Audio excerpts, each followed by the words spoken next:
Hoje a gente vai conversar sobre um assunto que eu estava pensando há alguns dias.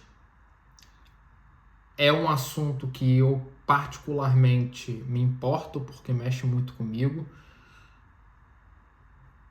Eu acredito que eu contando e eu falando um pouquinho sobre essas situações, eu mostrando um pouquinho do meu lado em que normalmente as pessoas não costumam mostrar. Eu acredito que alguns devem se identificar com isso e eu acredito também que isso vai ajudar. Bom, deixando bem claro que esse vídeo eu vou explicar um pouquinho sobre como funciona as crenças centrais e os comportamentos regidos por regras que no senso comum a galera chama de crenças centrais, mas se eu falar sobre comportamentos regidos por regras, muita gente não vai querer ver o vídeo. Então, assim. E depois, muito provavelmente que eu conte um pouquinho da minha história. Esse vídeo, ele vai ter o mínimo de corte possível. Eu quero ser bem natural. Eu tinha começado a escrever um pouquinho do roteiro do vídeo, mas na real, no final eu pensei, cara, eu vou ligar a câmera e começar a falar. E seja o que Deus quiser. Bom,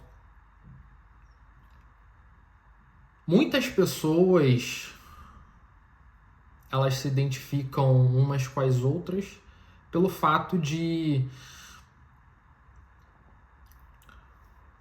por exemplo, uma pessoa ela está passando por determinada situação e eu vejo que essa pessoa está passando por isso sendo uma situação na qual eu já passei algum dia ou eu estou passando. É bem natural que nós, seres humanos, tenhamos algum tipo de compaixão por essa pessoa. Nós nos aproximamos das pessoas através de identificações. E quanto a problemas, não é diferente. E eu tenho notado um padrão em mim há muito tempo, talvez desde a minha infância, não sei. Só que eu não gosto de diagnosticar, sendo que eu nunca procurei a fundo do ponto de vista neuropsicológico, sabe? Fazendo o trabalho certinho, indo no psicólogo. Então eu não gosto de diagnosticar, mas como eu tenho algum pouco ou quase nada conhecimento sobre a parte da neurociência, que eu tenho pegado firme nos últimos tempos para entender e aprender sobre isso, eu noto algumas coisas. Geralmente, quando a gente está estudando sobre alguns determinados assuntos, a gente começa a olhar para dentro. Quando a gente obtém um certo tipo de conhecimento, a gente começa a tentar entender o que está acontecendo com nós mesmos. Até quando a gente quer ajudar as outras pessoas, a gente precisa primeiro entender o que está passando aqui dentro. Pois bem, para a gente entender um pouquinho sobre... Até para eu contar um pouco sobre a minha história, eu vou tentar dar uma resumida sobre como é que funcionam as crenças e como elas aumentam ou diminuem conforme o tempo, conforme a ambiente, principalmente, conforme estados de espírito que nos encontramos de acordo com o passar dos tempos. A crença em si é algo que eu acredito que todo mundo tem. O que vai diferenciar uma pessoa da outra é como essa crença está e o volume, a porcentagem, qual é a porcentagem da crença de cada um. Por exemplo, eu sempre imaginei que eu não poderia ser capaz de fazer muitas coisas nas quais eu faço, mas eu ainda tenho dificuldades de acreditar que eu posso fazer coisas maiores das quais eu já faço agora. Então, essas crenças, elas estão dentro do nosso cérebro e elas se perpetuam de acordo com as coisas que vão acontecendo na nossa vida. Por exemplo, existem pessoas que têm crença de insuficiência absurda. Então, o que ela pensa? Ela fez 4 provas. 3 provas ela tirou 10. Uma prova ela tirou 9. Ela vai focar exatamente no 9 que ela tirou para aprovar essa crença que ela tem. Essa visão distorcida da realidade. E se você for falar com essa pessoa sobre essa nota que ela tirou, você vai falar: mas fulano, você fez 4 provas, você tirou 10 em 3 provas e tirou 9 em uma prova. Você tá de parabéns. Eu acredito que você tenha se esforçado muito dentro dos seus estudos e você teve uma performance excelente. Mas ela vai falar: mas eu tirei 9. Eu tirei 10 nas outras, mas eu tirei 9 nessa. E ela vai distorcer essa realidade, mesmo que inconscientemente, para ela entender que ela não é boa, ela não é suficiente, ela não consegue, ela é incapaz. E todo mundo tem um grau e uma porcentagem dessa crença. Eu, desde muito novo, hoje, eu acredito que eu esteja muito melhor do que eu estive antes. Antigamente eu até falava, eu entonava para as pessoas que, cara, as pessoas acreditam muito mais em mim do que eu mesmo. As pessoas, elas têm mais confiança na minha pessoa do que eu. Cara, eu não consigo, eu não sou capaz, eu não posso. E o engraçado é que a vida, ela pode ser vista, uma situação em si, a situação ela é uma só, podendo ser vista por várias perspectivas diferentes. Por exemplo, essa caneta aqui. Essa caneta, ela é uma só. Se você olhar ela dessa ponta para cá, você pode confundir ela com outra coisa, porque nesse ângulo que você está olhando, não é uma caneta assim. Você pode enxergar a caneta também desse ângulo. Daí para cá, na sua lente, na sua visão, ela pode ser qualquer outra coisa que não seja uma caneta. Pode ser qualquer outra coisa que se pareça com esse objeto no qual você está olhando agora. Só que a situação,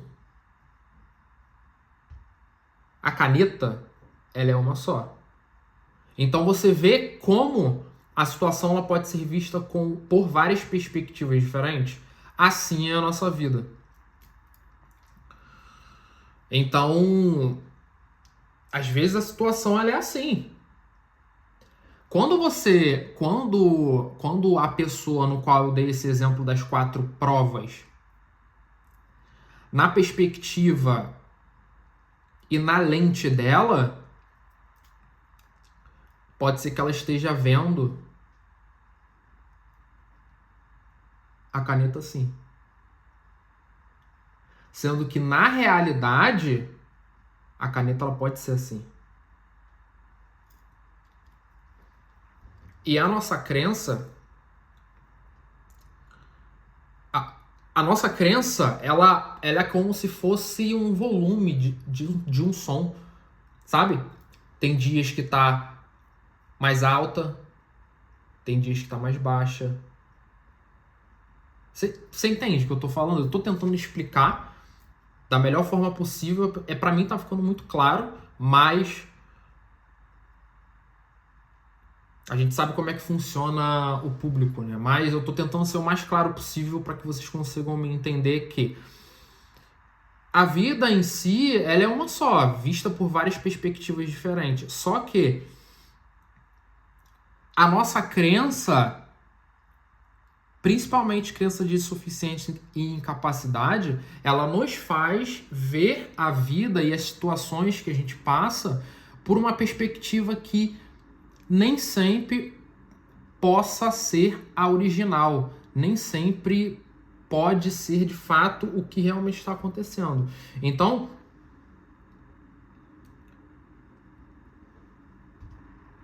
eu acredito que quando a gente entende como é que a vida funciona, como é que o jogo funciona, algumas coisas na nossa vida vão continuar acontecendo, sendo que, por exemplo, cara, realmente eu não tinha pensado nisso e o Ivan acabou de me falar que vai ter dias que eu vou amanhecer com a crença mais alta, vai ter dias que eu vou amanhecer com a crença mais baixa.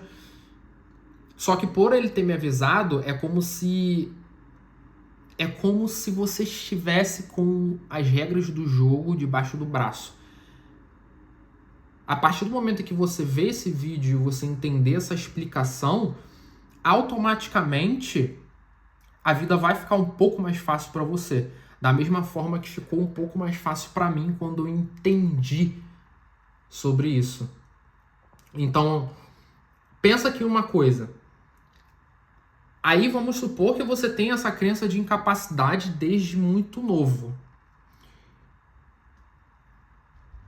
Dentro da psicologia, a intervenção, quanto mais cedo possível, melhor para poder tratar isso, para poder, sabe, baixar o volume ao máximo. Mesmo que ao decorrer do tempo, às vezes, dá uma levantada.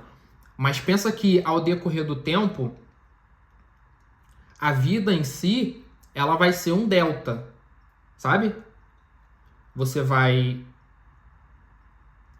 A crença ela vai estar maior, menor, maior, menor, maior, menor, maior, menor. Na sua caminhada você vai estar subindo, caindo, subindo, caindo, subindo, caindo, subindo, caindo. Só que quando você for ver em um todo, você está conseguindo subir. Você está conseguindo fazer as suas coisas, você está conseguindo ser capaz de fazer aquilo que você prometeu que iria fazer para você mesmo. E quando eu comecei a entender que se eu melhorasse, mesmo que seja de pouquinho em pouquinho, o meu cérebro, se eu melhorasse o meu corpo, se eu pagasse o preço de ficar sozinho por muito tempo, e eu digo sozinho em vários termos, tá? Eu posso estar dizendo sozinho também em quesito afetivo, mas em quesito de amizade, principalmente. Porque quando você começa a abdicar de muita coisa, cara, é fato que você vai... Existem pessoas que vão ficar e existem pessoas que vão embora. Isso é natural, sabe? São desencontros da vida.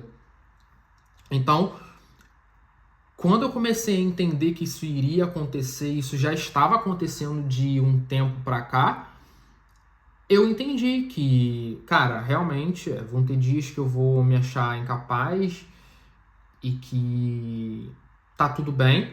E dentro da psicologia, de fato, o que eles fazem para você diminuir essa crença? Lembrando que a crença em si eu vou colocar uma metáfora que é como se você estivesse falando inglês. Estivesse aprendendo a falar inglês. Você começa a aprender a falar inglês pequeno, não sei, com 10 anos de idade. Cara, quando tu chega aos 20, você já tá falando inglês fluente e sem sotaque. E é diferente de você começar a falar inglês depois dos 20 até os, sei lá, dos 23 aos 28. E aí você começa a falar inglês, você vai ver um sotaque, aí chega uma pessoa que aprendeu nova, ela vai reparar. A mesma coisa é a intervenção psicológica dentro da crença. Se você tá com essa crença desde muito novo e não teve essa intervenção, muito provavelmente que após o tratamento você tenha o sotaque, sabe? Você vai ter algumas sequelas, isso é normal. Todo mundo tem uma crença, todo mundo se acha incapaz em algum quesito. E aí, o que eu fiz muito na minha vida era camuflar muito o meu senso de incapacidade, aumentando muito o volume de algo que eu posso chamar de, eu não sei, me achar, sabe? Beirava até arrogância em alguns determinados momentos da vida, mas eu acredito que isso de fato não funciona. Você se achar bom em muitas coisas vai funcionar para algumas áreas da sua vida, mas não todas. Então, é de fato para tratar. É de fato para você melhorar a sua visão, sabe? Quanto à vida. E talvez eu falando com você agora nesse vídeo, eu posso estar pelo menos te alertando que você pode enxergar a vida com uma perspectiva diferente. E eu posso, de certa forma, começar com a limpeza da sua lente para que você possa terminar daqui para frente. Bom,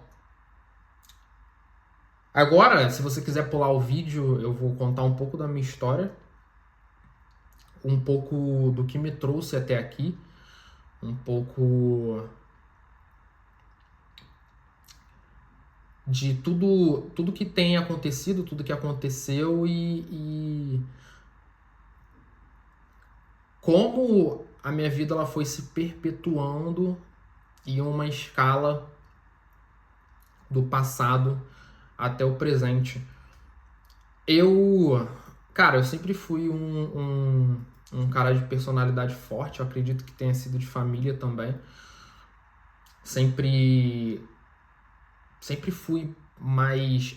Eu fui criado em um ambiente bem estressogênico e eu acredito que isso tenha educado meu cérebro do ponto de vista neuroplástico de lá até aqui. E eu cresci também, sempre estudei em escola pública. Eu saí da casa do meu pai, eu tinha 13 anos. E fui morar com a minha tia. Comecei a estudar em um colégio estadual. Acho que eu nunca tinha estudado em um colégio estadual. Já tinha estudado antes dos meus 14. E com meus 14 anos eu já comecei a trabalhar. Aí eu tinha saído, não sei, no meio de 2013, assim, de casa. E eu fiquei do meio até o final sem estudar. E aí eu voltei só no outro ano. E eu comecei a trabalhar na minha tia, na loja de reciclagem dela, com 14 anos. E aí quando foi em 2014 eu entrei numa escola estadual. E aí eu acho que foi, cara, foi um momento da minha infância bem turbulento, porque foi esse ano que eu comecei com a pornografia, foi esse ano que eu fui de fato, comecei, foi esse ano que eu também fiquei mais exposto no ponto de vista social, e foi esse ano que eu sofri bullying na escola. Eu nunca tinha contado isso.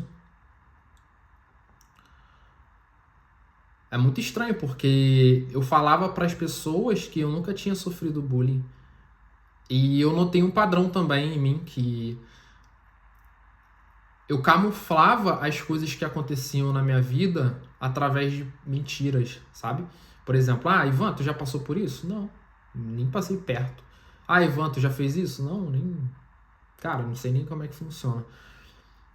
Eu acredito que tenha sido muito isso também que me manteve viciado na pornografia, porque, cara, eu sabia disfarçar muito bem. As pessoas me perguntavam, cara, como assim?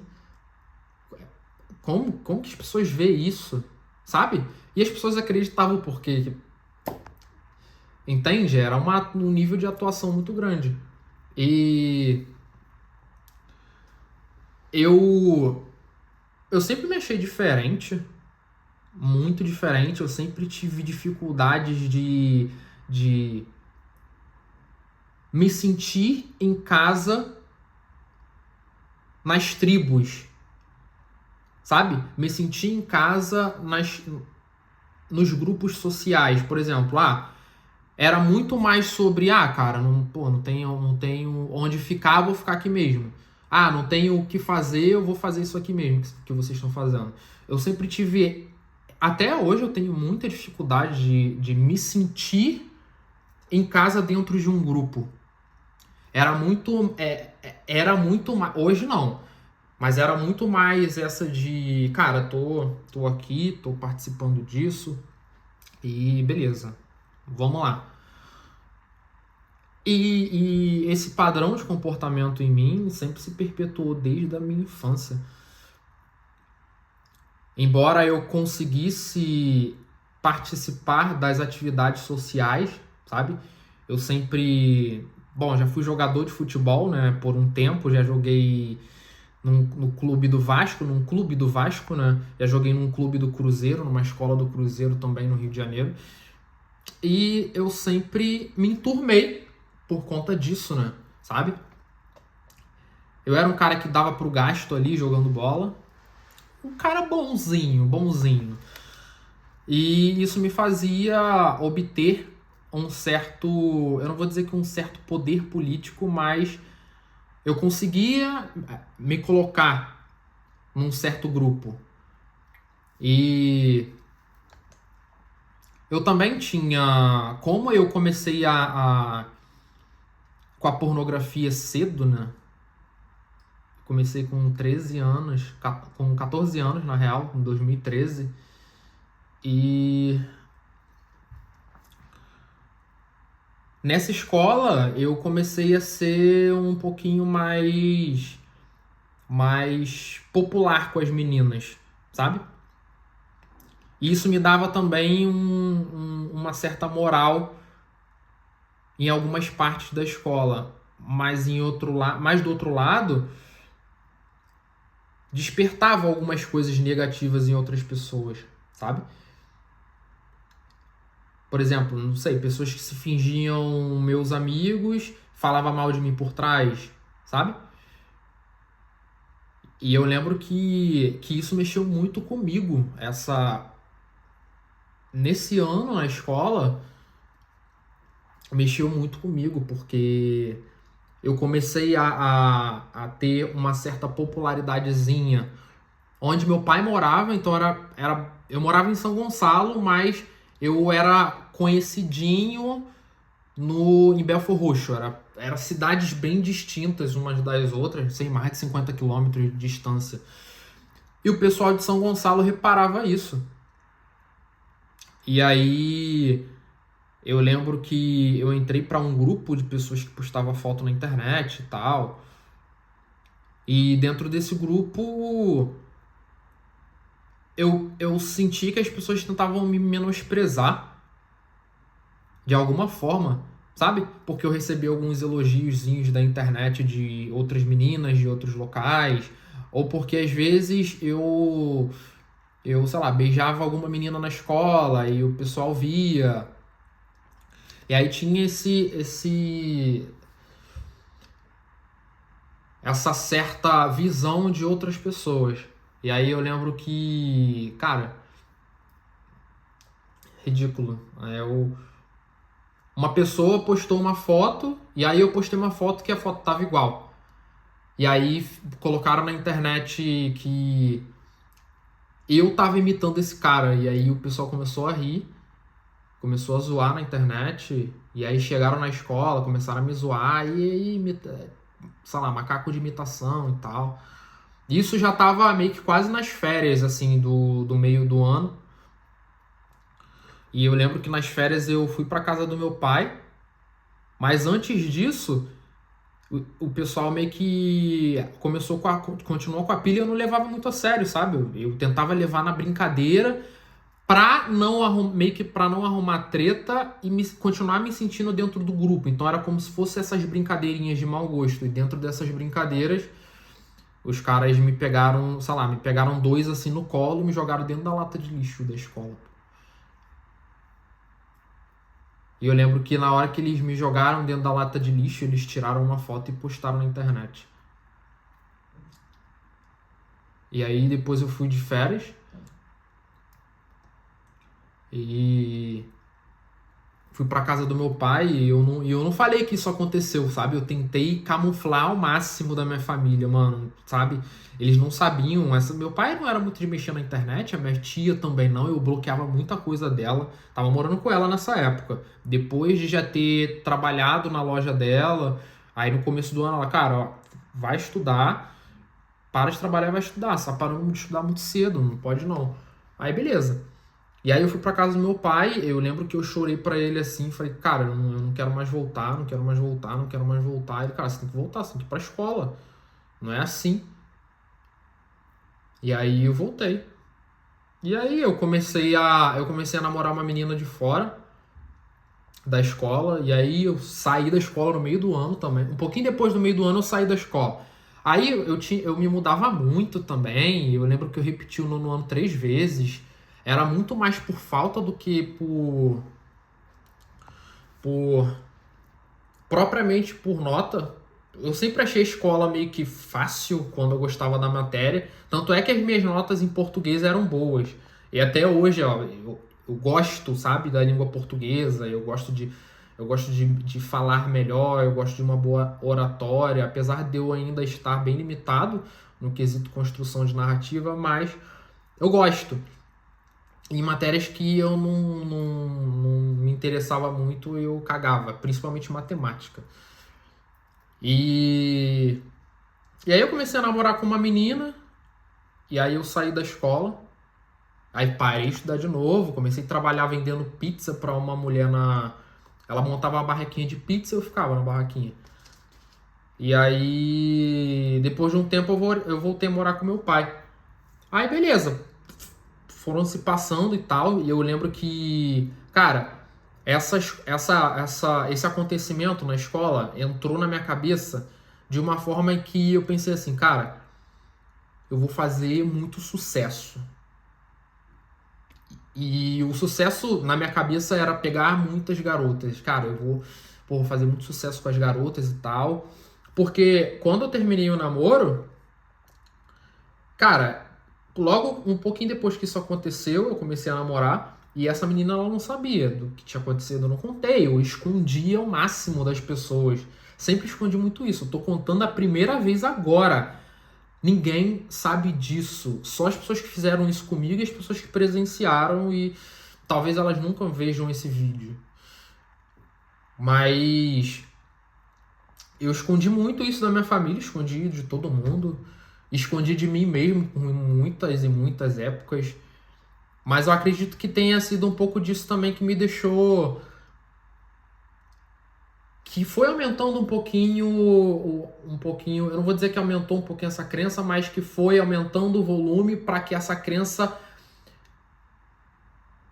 possa ser estabelecida dentro de mim. Então, antes de existir essa crença, foram tendo ocasiões até que ela se perpetuasse por completo e depois aumentasse, baixasse, aumentasse, baixasse.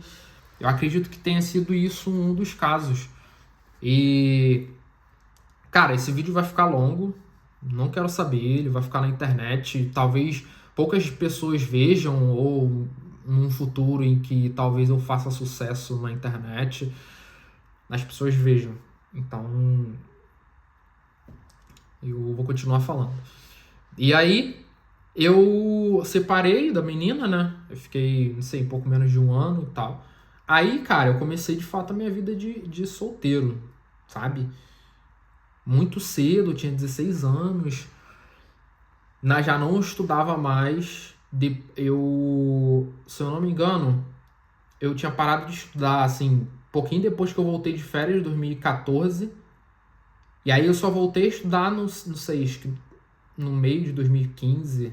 E aí eu já comecei com um supletivo.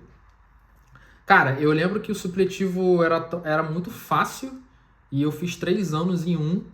E eu tirava a melhor nota da sala e eu faltava muito. Era basicamente isso. Só que eu meio que sabia a porcentagem de frequência que eu tinha que ter.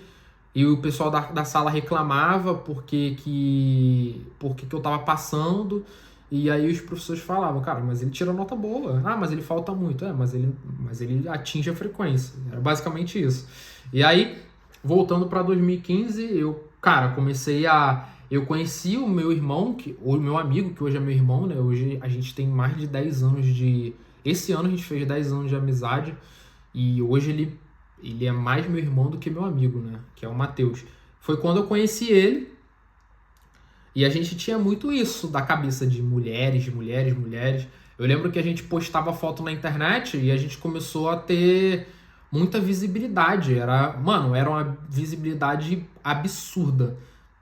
Tipo, uma foto nossa já atingiu 6 mil curtidas na internet em 2015. A gente já postou vídeo que deu, não sei, mais de 100 mil visualizações no Facebook. Só que a gente só queria mulher, cara. A gente só queria pegar mulher, a gente ia pra várias festas e a gente... Eu sempre tive essa de querer trabalhar. E aí, de vez em quando eu trabalhava e tal. E a gente foi vivendo assim. Só que a pornografia, ela foi me seguindo, né? Foi sempre se mostrando cada vez mais presente na minha vida e essas coisas foram acontecendo, sabe? Mulheres e muita festa, muita coisa. Foi 2016 que eu provei maconha a primeira vez, mas eu não continuei. E quando foi em 2016, no começo, eu já tinha postado alguns coverzinhos na internet, vídeo cantando e tal, e atingi um público. E aí, quando foi em 2016, eu escrevi uma música, começo de 2016, assim. Falei, cara, vou ser músico, vou fazer sucesso nessa porra, vou mostrar quem manda aqui, e acabou. E aí eu fiz uma música, levei para um produtor, ele fez a cagada numa música, cara. Produziu a música, cara, ficou uma merda, sabe? Mexeu na voz, porra, fez um monte de merda, mas ao mesmo tempo, eu e meu pai, a gente teve a competência de levar uma música romântica pra um cara que produzia funk. Porra. O que a gente queria? Não tinha o que fazer, cara. E aí... Aí a música ficou uma merda.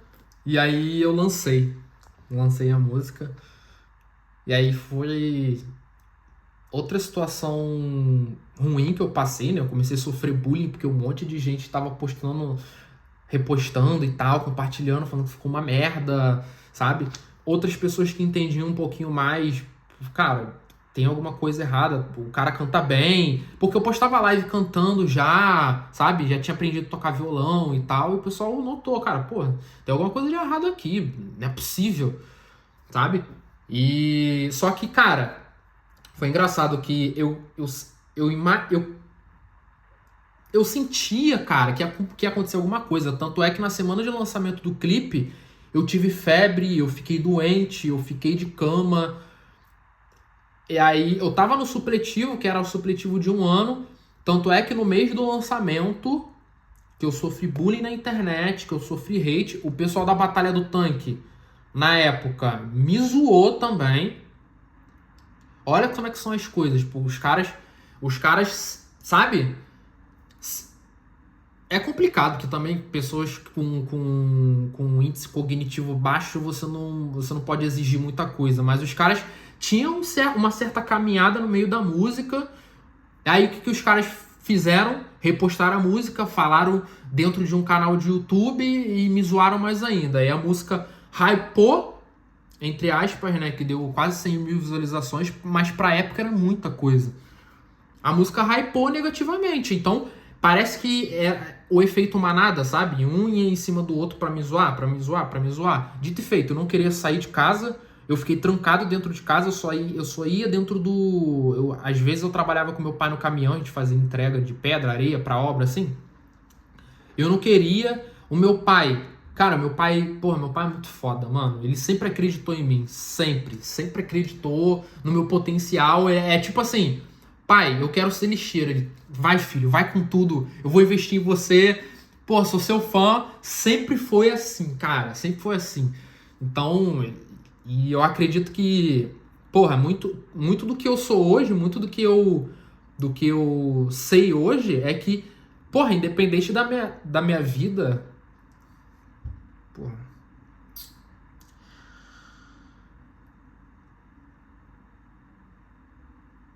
sabia que isso ia acontecer, mano.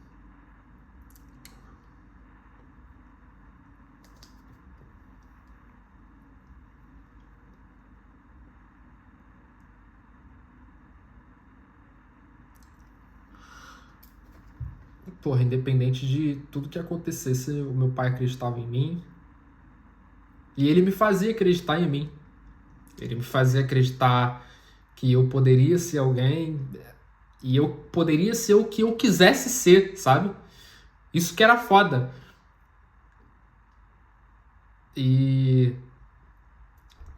eu lembro que eu fiquei trancado nessa época em casa e eu andava na rua assim, as pessoas tiravam foto de mim, postavam na internet pra me zoar, pra falar que me viu na rua, pra, sabe, olha ali a celebridade e tal.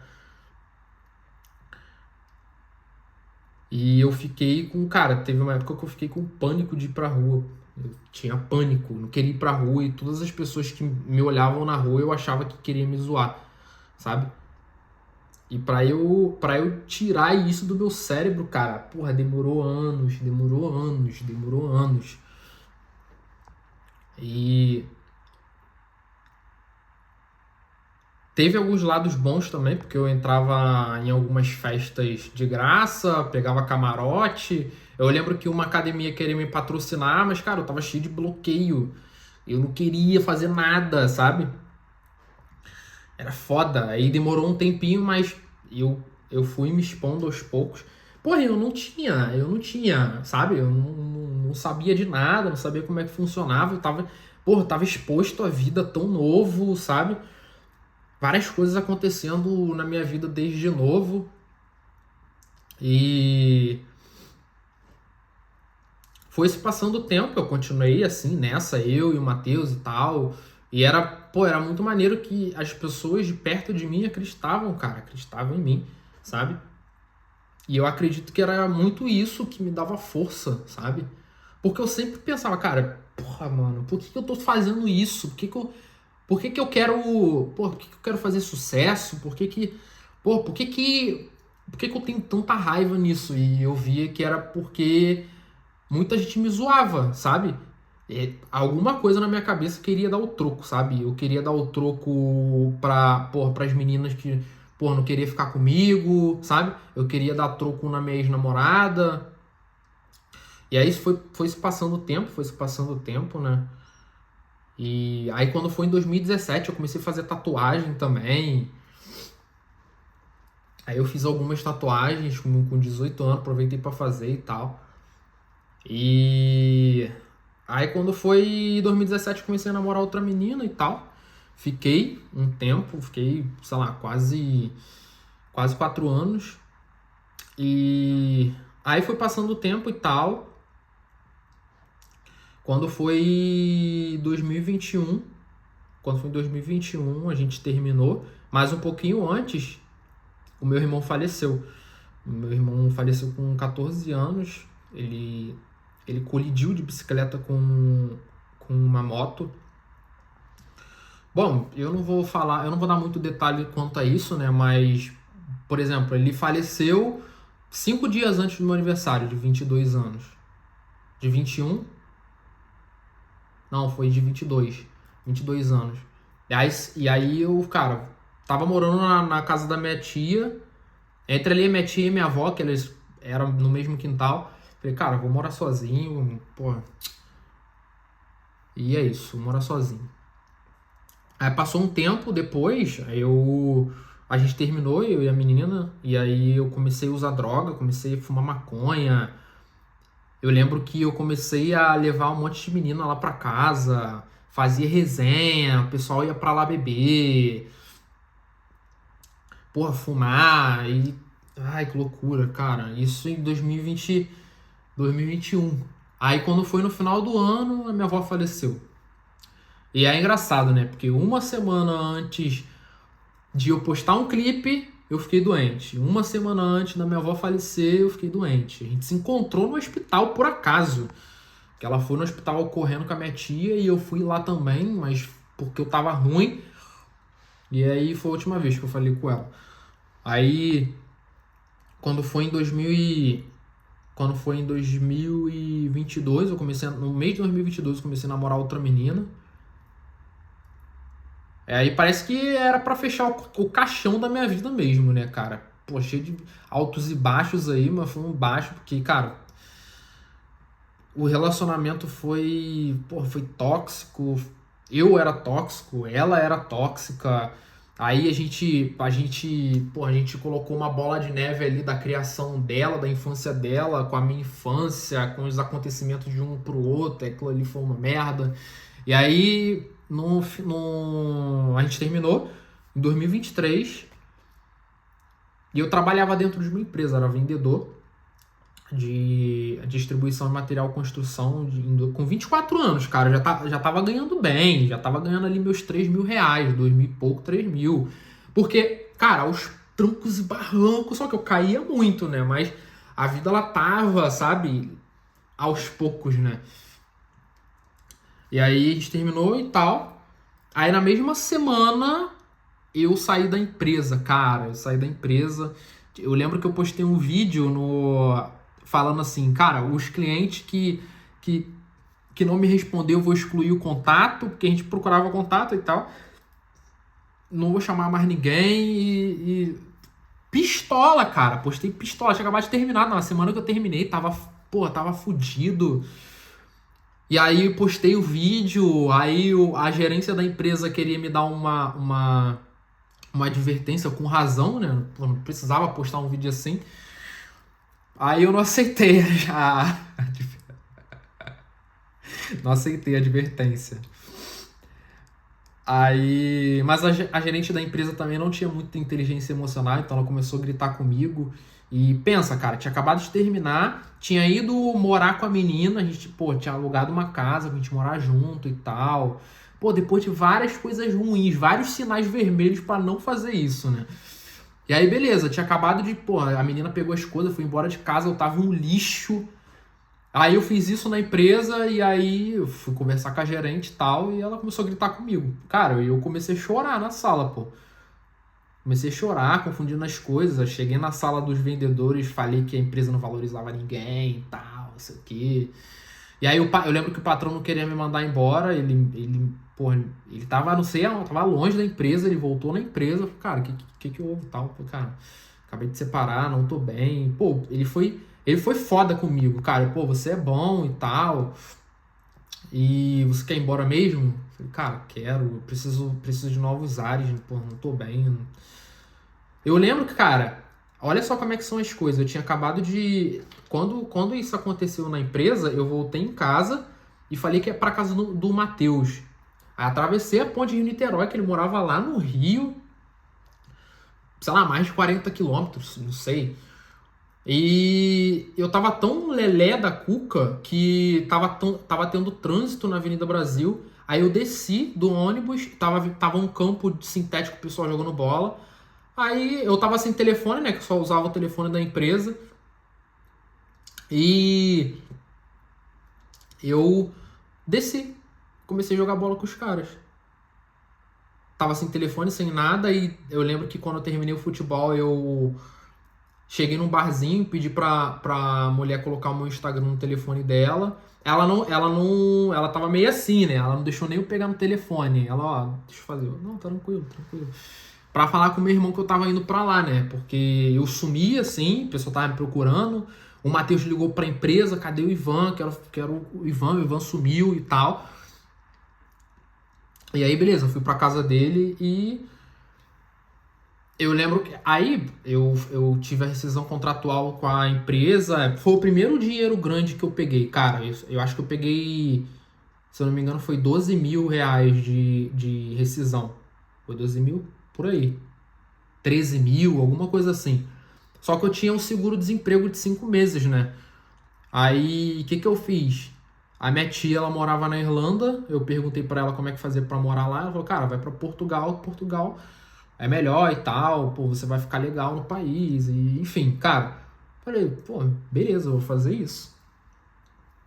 Aí, eu já queria sair do país há um tempo, desde 2021, eu tentei fazer um visto para os Estados Unidos, aí não foi aprovado, mas aí no meio eu comecei a namorar, então eu meio que caguei para isso.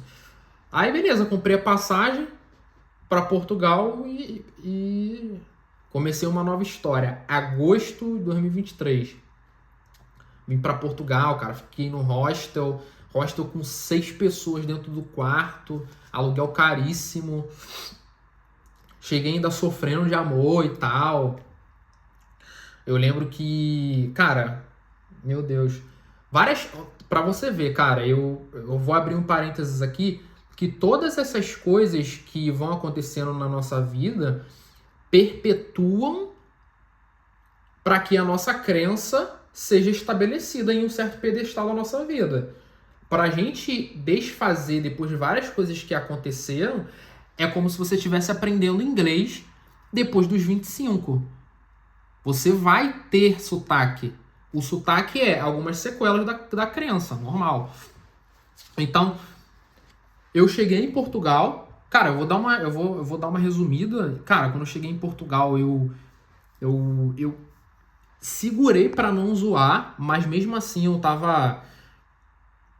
Porra, eu tava fudido mentalmente, cara. Eu só queria distrair, eu só queria dopamina. Imagina você chegando num país novo depois de nunca ter saído do seu país. É óbvio que você vai querer curtir. Então, pra mim, dito e feito. A minha primeira curtição, só me ferrando, cara. Fiquei com 2 garotas de programa no mesmo dia. Acho que na semana que eu cheguei em Portugal. Não vim com muito dinheiro, cara. E ainda gastei dinheiro. E aí comecei a zoar, ia pra festa. Usei droga também, usei. Como é que é o nome daquele pozinho que você põe debaixo da língua e aí você fica acordado até não sei quantas horas? Pô, esqueci o nome disso aí. Eu lembro, cara, eu lembro como se fosse hoje. Eu cheguei e já usei isso. Mano, eu fiquei 2 dias acordado direto. No primeiro dia, eu lembro, no primeiro dia tava de manhã já e eu não sentia sono, não sentia sono. Simplesmente não sentia sono.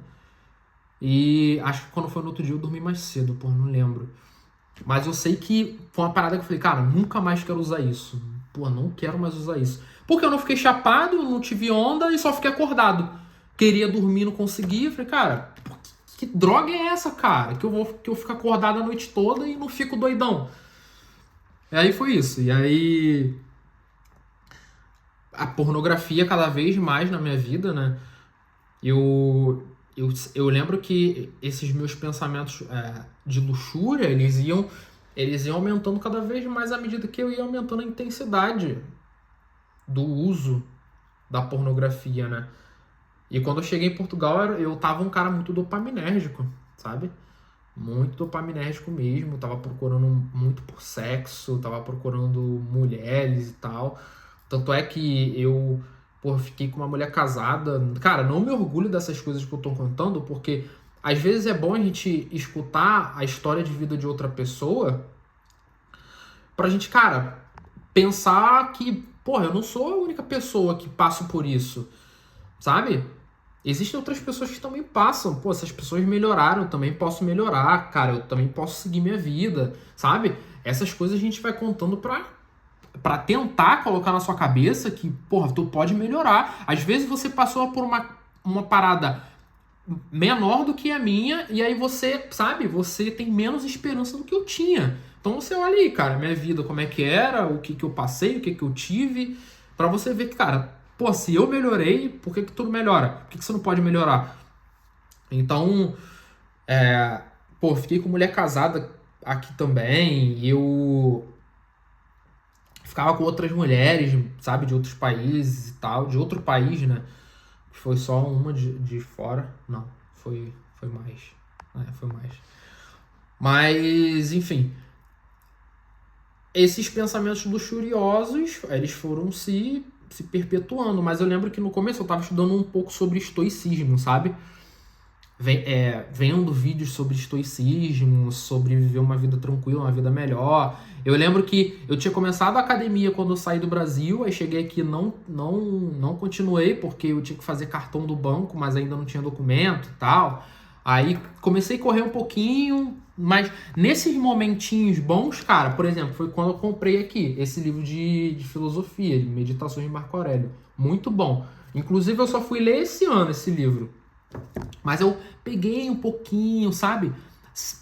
As pequenas coisas que a gente faz em prol do nosso crescimento, elas nos dão benefícios, mas se a gente não tomar cuidado, a gente não enxerga. Eu não enxergava benefício, eu não enxergava que eu só comecei a ler porque eu estava estudando estoicismo, e eu só comecei a treinar porque eu comecei a estudar estoicismo, eu só comecei, sabe?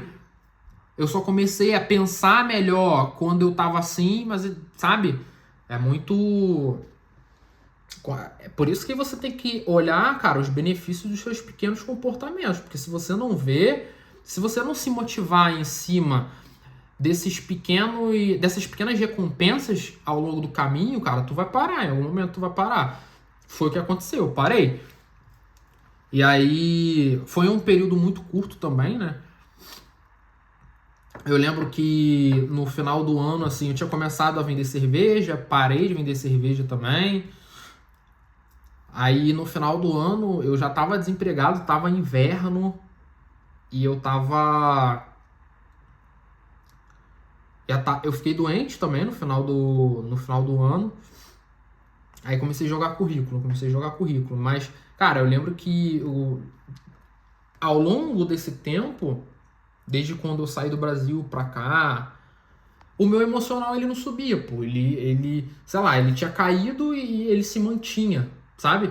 Pelas coisas que eu fazia, pelos meus comportamentos, minha alimentação. Eu lembro que uma época, quando eu trabalhava vendendo cerveja nesse tempo, antes do inverno, cara, eu comia Burger King todo dia. Todo dia. Refrigerante, eu lembro, era um hambúrguer, era 5,5 euros, eu acho. 6 euros, alguma coisa assim. Era hambúrguer. Cara, quem tá ligado, tá ligado.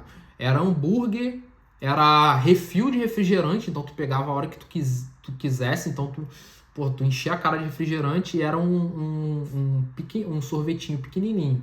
Amassava, filha, amassava. Só que o meu emocional tava sempre ruim. Eu queria uma dosezinha de dopamina, eu ia pra pornografia, procurava sexo barato, procurava festa, bebida, droga. Então, essas coisas só me levavam de ladeira abaixo. E aí chegou no final do ano, cara, eu lembro que comecei a fazer um teste numa empresa de luz, que você batia de porta a porta, assim, pra poder ver se o pessoal queria trocar o sistema de luz da casa deles para poder contratar um novo, sabe? Mediante a preço e tal. Cara, eu lembro que na primeira porta que eu bati, o cara, pô, sai daqui. Ninguém, não quero nada e tal. Tava no final do ano, cara. Tava inverno, tava chovendo. Porra, mano, eu lembro que eu desci, fui pra. Tinha meio que um. Era um monte de condomínio. Aí dentro, no meio desses condomínios, meio que tinha uma florestazinha. Cara, eu entrei dentro dessa floresta, eu comecei a chorar, cara. Eu chorei, eu chorei, eu chorei, eu chorei, eu chorei, eu chorei. Eu falei, cara, porra, passei por várias coisas, cara. Cara, sabe? E eu não tinha todas essas coisas na minha consciência de que eu tô tentando melhorar, mas na minha cabeça era, cara, preciso arrumar trabalho, porque a grana já acabou, não tenho mais seguro do Brasil, o bagulho tá apertando e era isso, sabe? Só que era a estrutura que eu tinha na época. Essa era a estrutura que eu tinha na época. E E aí cara, eu lembro que acho que no segundo dia, nessa empresa aí, eu saí. E eu não fiquei nem o segundo dia completo. O primeiro dia eu bati em algumas portinhas ali. Só que esse cara que me xingou, ele nem me xingou, mas ele sai daqui, me tratou mal assim. Mano, esse cara me derrubou. Me derrubou, era um coroa. Aí eu tentei bater em outras portas, mano, mas, cara, eu tava com isso na minha cabeça, sabe? Cada porta que eu batia, cara, aí parece que eu torcia mais para as pessoas não estarem em casa do que do que se tivesse. Eu pensava assim. Aí quando foi no outro dia, o cara me deixou no lugar novamente. Eu bati duas, três portas, cara. Fui, liguei para ele, mandei mensagem para ele, cara, é o seguinte, é, eu reconheci que eu tava com o meu emocional abalado e que aquele tipo de serviço não era. Acho que foi um dos reconhecimentos que eu tive ali que hoje eu vejo que, cara, pô, ainda bem que eu, sabe, ainda bem que eu percebi isso. Eu não tinha, cara, eu não sabia que dormir bem te deixava menos vulnerável para questões emocionais, para comer merda, para ser mais impulsivo, mais ignorante. Eu não sabia de nada, nada, nada, nada, nada. E aí, cara, vai eu voltar para outra estaca. Aí eu lembro que eu comecei a trabalhar numa empresazinha de correio que você fazia, embalava as coisas assim, o, a empilhadeira trazia, levava pro caminhão e ia embora. Era basicamente assim. O trabalho era tranquilo, mas era como se você fosse uma empresa que prestava serviço para outra, sabe? Aí eles eram bem enrolados. Eu lembro que eles enrolaram quase um mês para me pagar 300 euros, mixaria. Falei, cara, não vou ficar nessa empresa, vou embora. E aí eu comecei, falei, cara, agora eu vou ter que procurar trabalho dentro de shopping. É isso, é isso. Aí tava chovendo, cara, tava chovendo. Aí eu imprimi uns 20 currículos assim. Aí fui em um shopping, joguei os currículos, fui no outro shopping, imprimi mais. E aí no primeiro shopping eu lembro que eu desci do ônibus, aí tava chovendo um pouquinho. No meio do ponto até o shopping, cara, começou a chover muito, muito, muito, muito, muito, muito. Porra, e, cara, era foda, mano. Era foda quando eu cheguei aqui, sabe? Eu sei que as dificuldades elas foram aumentando conforme ao meu repertório comportamental, a minha estrutura e que eu contribuí muito para que isso acontecesse também, mas eu lembro que, cara, eu só olhei pro céu assim e falei com Deus, falei, Deus, cara, porra, por que que eu tô passando por isso? Caraca, mano, tudo que, sabe? Na minha cabeça era, porra, tudo que eu tento, pô, não dá certo e tal. Sinceramente, não sei mais o que fazer. E, porra, imagina, eu tô com um emocional abalado, sem trabalho e tal. Não dormia, não fazia exercício, nada, vulnerável, sabe? Cheio de vício. Aí tu vai procurar trabalho no shopping. Aí no caminho do ponto de ônibus até o shopping, bate o maior chuvão. Você com o emocional abalado, todo estressado, cara. Eu lembro, cara, era estressado, era estressado. Eu lembro que eu já tinha falado com uma amiga minha que eu era viciado em pornografia nessa época. Eu até fiquei um tempo sem, tentei ficar, sei lá, deu 40 dias e aí depois eu voltei com tudo. Mas nesse tempo assim ela me ajudou muito, né? Sabe? E aí. E aí eu peguei essa chuva, né? Fiquei molhadão e eu ainda tinha. Eu tava com sombrinha ainda, com guarda-chuva. Aí cheguei no outro shopping, comecei a jogar currículo e joguei currículo no restaurante e.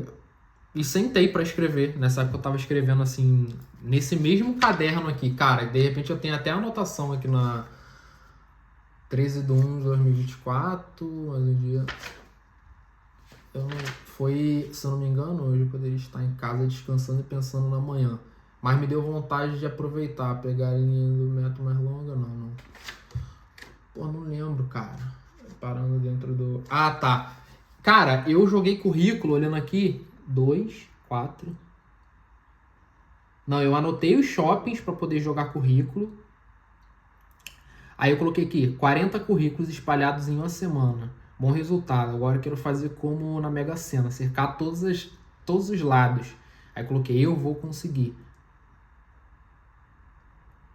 Me sinto nervoso. Aí, esse mês eu pareço estar vivendo em uma contagem regressiva. Porque, cara, eu não tinha mais dinheiro, sabe? Eu não tinha. Não tinha. Foi, dia 9/1/2024, 6h16 da tarde, parando dentro do shopping para escrever um pouco. E agora me sinto na obrigação de levar meu diário para onde quer que eu vá. Por quê? Não sei. Tipo, eu já não sabia mais nada que eu tava fazendo, sabe? Olha, cara, olha só como é que são as coisas, cara. Porque quando eu tava sentado escrevendo isso, o restaurante me ligou. Tipo, meia hora depois que eu tinha jogado o currículo lá. Aí eles me contrataram e eu comecei a trabalhar 2 dias depois. Aí nesse tempo eu me mudei do hostel, eu já não morava mais lá, fui para um quarto com 3 pessoas. Aí eu trabalhei dentro desse restaurante 1 ano. Ali eu conheci o Miguel, que é meu amigo até hoje, que foi um dos meus patrões até hoje, cara. Esse apartamento que eu vivo, inclusive, é dele. Olha como é que são as coisas, olha, sabe? E eu comecei a trabalhar no dia 11 e dia 19 eu comecei a treinar. E aí, resumindo, cara, foi passando o tempo, treinando e tal, trabalhando, e eu comecei quando foi em agosto, e eu comecei a trabalhar lá em janeiro, foi passando o tempo e, tipo, eu comecei a melhorar, comecei a pensar um pouco mais diferente.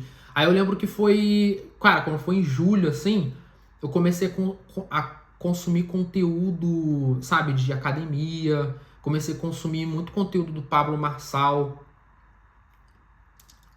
Aí quando foi em agosto, cara, eu comecei a tomar banho gelado. Inclusive, dia 11, eu vou postar o vídeo hoje, mas dia 11, que é depois de amanhã, eu faço 1 ano longe da pornografia.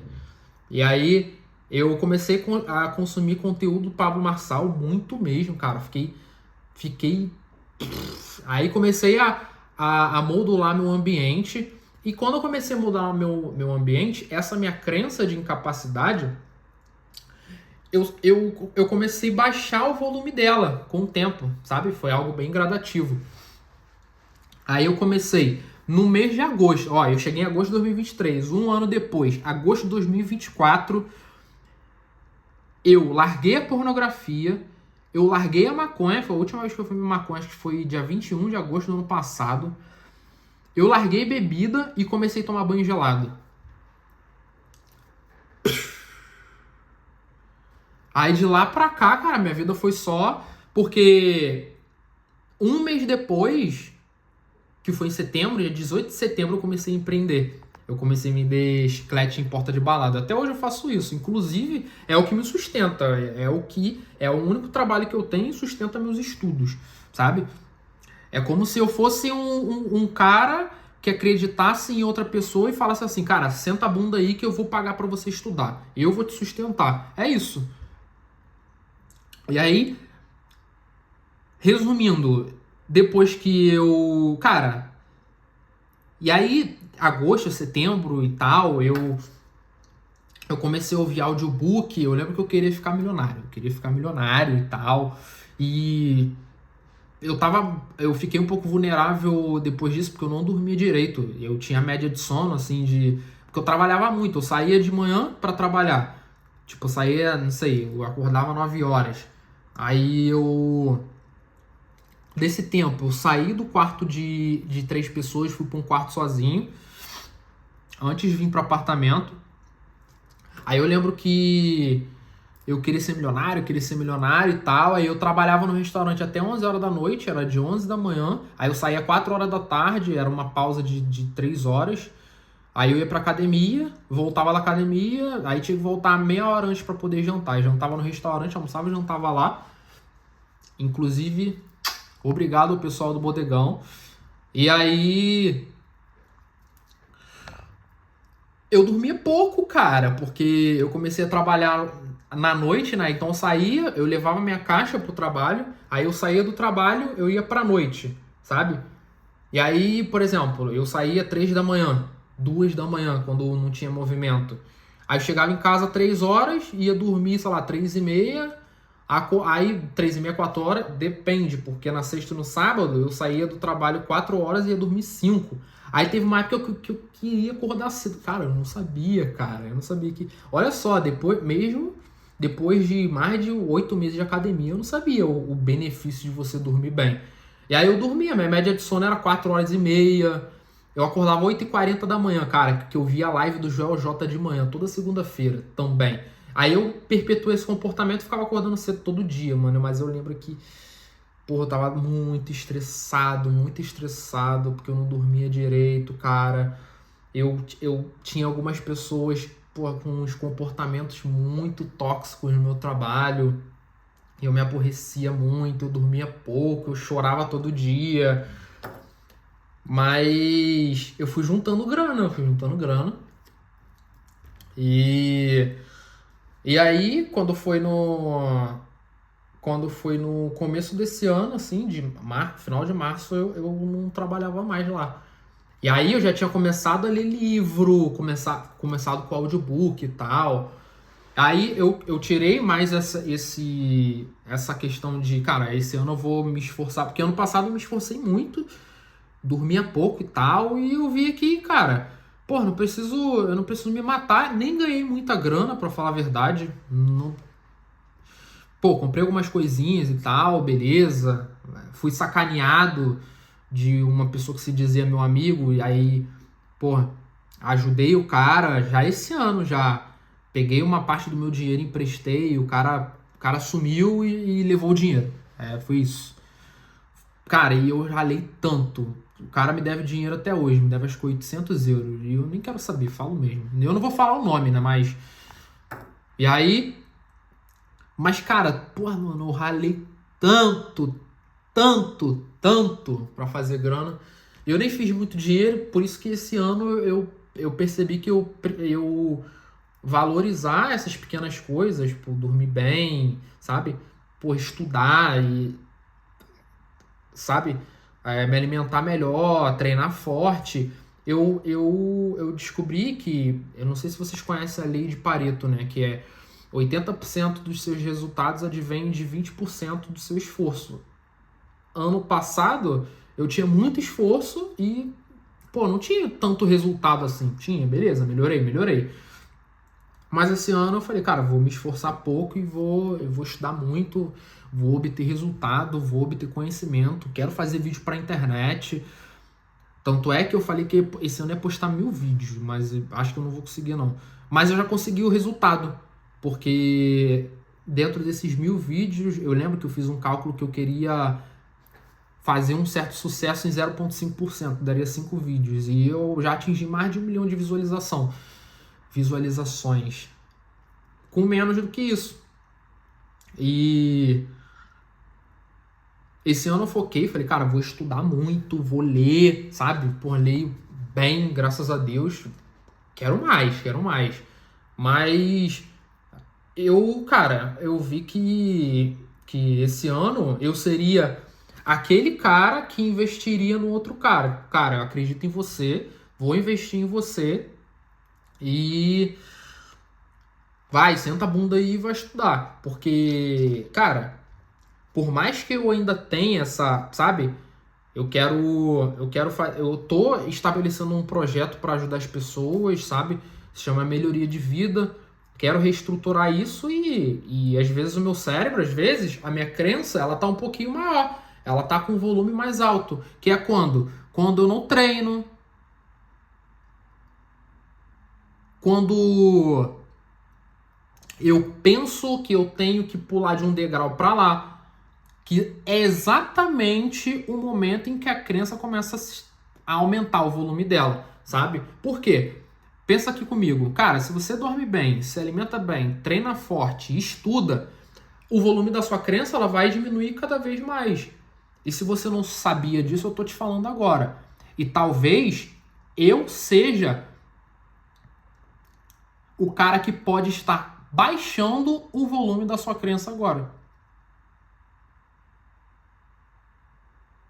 Porque, cara, eu também tenho essa crença de incapacidade. Eu também, por mais que tudo isso tenha acontecido na minha vida, eu faço vídeo pra internet, eu aconselho pessoas, as pessoas me procuram. Pô, Ivan, eu tô, cara, igual ontem uma pessoa me procurou, cara, pô, tu se comunica muito bem, como é que faz? Eu tô com um projeto pra fazer isso, isso e isso, você consegue me dar dicas, você pode falar comigo e tal. As pessoas me procuram, as pessoas me elogiam, eu fiz várias coisas, é bem pouco perante a tudo que eu quero fazer. Mas mesmo assim, eu acho que as pessoas não gostam de mim. Eu acho que em algum momento as pessoas vão me descobrir como um charlatão, um cara que tá. Porra, esse cara aí vai ser descoberto. Esse cara tá, pô, tá disfarçando alguma coisa aí. Então, só que, cara, pensa que uma coisa. Da mesma forma em que as minhas lentes estavam sujas, talvez eu estivesse também enxergando a caneta desse tamanho. Só que a caneta real é desse tamanho.